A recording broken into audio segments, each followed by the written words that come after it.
나는 박사 생활을 잘하고 있을까? 체크리스트입니다. 이번에는 박사편을 한번 만들어 봤습니다.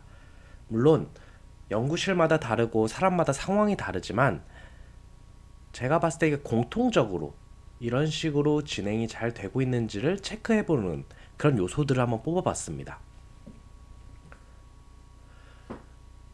석사 때는 이제 최소를 했는데 박사 때는 그냥 권장사항으로 한번 해봤습니다.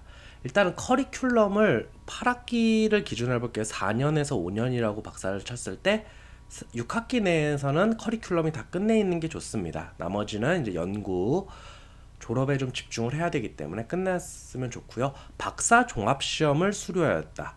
그러니까 퀄이라고 하죠. 그것도 한번 꼭 좀 체크를 해보십시오. 우리나라는 상대적으로 퀄 시험을 못 봤다고 이렇게 학교를 못 다니게 제적을 시키지는 않습니다. 그러나 이제 워낙 중요한 시험이고 이런 데서 너무 오래 시간을 끌고 있으면 안 됩니다. 그래서 할 수 있을 때 빨리빨리 열심히 해서 하면 좋습니다. 그 다음에 하나의 취미 정도는 가지고 있는 게 좋습니다.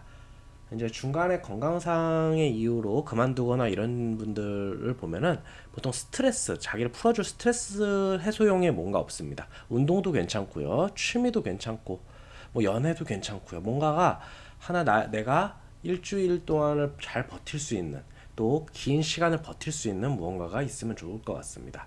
또한 2개 이상의 과제를 주도해 본 경험이 있으면 좋습니다. 제안서 작성부터 거기서 진행하고 물품 구매하고 결과 보고서 쓰는 것까지 주도를 해봐야 됩니다. 이게 박사 과정에서 보통 2개 이상은 하더라고요. 그리고 과제가 뭐 서로 연결이 있을 수도 있는데 뭐 다른 거여도 상관이 없고요. 그래서 다양한 상황을 좀 더 다 해보는 게 좋습니다. 결국 여러분들이 나중에 취직하셔서도 하는 게 똑같습니다.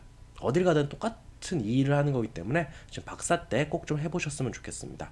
그다음 해외 학회 논문을 3편 이상 보유하는 게 좋을 것 같습니다. 물론 이건 다 다릅니다. 뭐 어떤 학교에서 뭐 8편이 있어야 된다. 뭐 어떤 학교에서 뭐 이게 다 다른데 이거는 그 좀 유동적으로 적용을 해보시되 반드시 보유는 하고 계셔야 돼요. 그 다음 해외 학회를 꼭 한번 참석을 해보세요.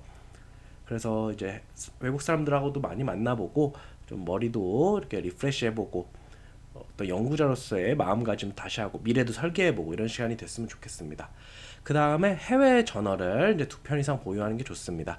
물론 이제 이것도 분야에 따라서 뭐 쉽게 나오는 분야도 있고 적게 나오는 분야도 있는데 뭐 아무리 적게 나와도 한두 편은 무조건 있어야 되는 게 맞습니다. 그래서 이 정도는 보유하는 게 있는 게 맞고요. 그 다음에 하나의 이 플랜트라는 게 이제 기계공학이나 이게 전자공학에서 어떤 게 뭔가를 만드는 걸 의미하는데 이런 걸 넘어서 어떤 산업화 될 수 있는 처음과 끝을 다 만들 수 있는 기술을 하나씩은 꼭 갖고 있어야 돼요. 그러니까 먹고 살 기술이라고 하죠. 이게 실제로 어떤 사업성이 없더라도 여러분들이 갑자기 막 창업을 하게 된다. 그때 다 만들 수 있는 기술이 있었으면 좋겠습니다. 꼭 하라는 게, 그 사업을 하라는 게 아니라 그 정도는 있어야지 이제 나중에 취직을 하시거나 뭘 하시거나 했을 때 이 전체적인 흐름을 볼 수가 있어요. 그걸 다 할 줄 아셔야 됩니다. 그래야지 높은 연봉을 받을 수 있어요. 그래서 뭐 예를 들어 인공지능 같은 경우에는 그런 거죠. 인공지능 모델을 짜고 그런데 예를 들어 뭐 스마트폰에서 그 센서를 받아서 해석을 하고 다시 스마트폰을 보여주려면은 말 그대로 이제 안드로이드 그 기술도 있어야 될 것 같고요.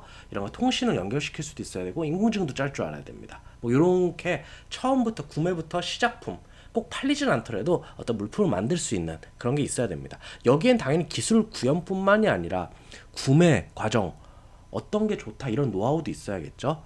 그 다음 중요한 것은 대기업 등과 공기업이 괜찮습니다. 공기업 정출연 이런 데와 연계가 있었으면 좋겠습니다. 연구도 이제 같이 해보겠죠. 그러면서 이제 아는 분도 있고 뭐 이제 이름 떠올리면 아는 사람도 있고 그냥 뭐 전화번호도 알고 이런 사람이 하나쯤 있었으면 좋겠습니다. 근데 나중에 어떻게 만날지 모르는 거거든요.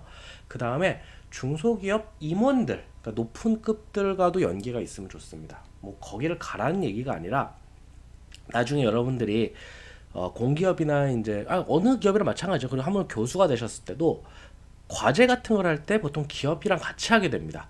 그래서 미리미리 좀 알아두시고 거기를 좀 알아보시면 좋습니다.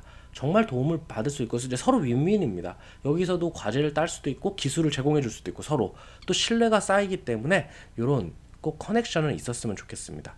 그래서 연구 박사라고 해서 그냥 연구실에서 연구만 하는 게 아닙니다. 사람들 인사도 드리고 사회성도 좋아야 되고요.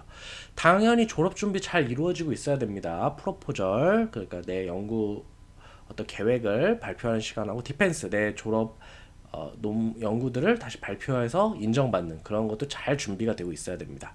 그 다음 마지막으로 졸업 후 진로가 구체적이어야 됩니다. 여기서 구체적인 나 뭐뭐 할래가 아닙니다. 만약에 박사후 연구원, 그러니까 포닥을 가실 분들은 이제 거의 마지막 1, 2년 남기고 어디 갈지 그분들하고 계속 연락도 되고 컨택도 돼 있어야 되는 거고요. 취직 관련해서 구체적으로 어디 가 있어야 되고 거기서 뭘 연구하는지 뭐 사실상 뭐 입사가 보장되면 더 좋고요. 이런 것도 좀 돼 있어야 되는 거고 뭐 만약에 그 이후에 어디 연구소를 간다. 그러면 해외 학회 등에서 이미 만났거나 아니면 학회나 어디서 만나서 매우 긴밀한 사이가 돼 있어야 됩니다. 그래서 이런 것들을 꼭 한번 체크를 해보셨으면 좋겠어요. 딱 10개네요. 그럼 하나에다 10점에서 몇 점 정도 되는지 한번 확인해 보면 좋겠죠. 혹시 여러분들이 추가로 이런 것도 있으면 좋겠다라는 거 댓글로 부탁드리겠습니다.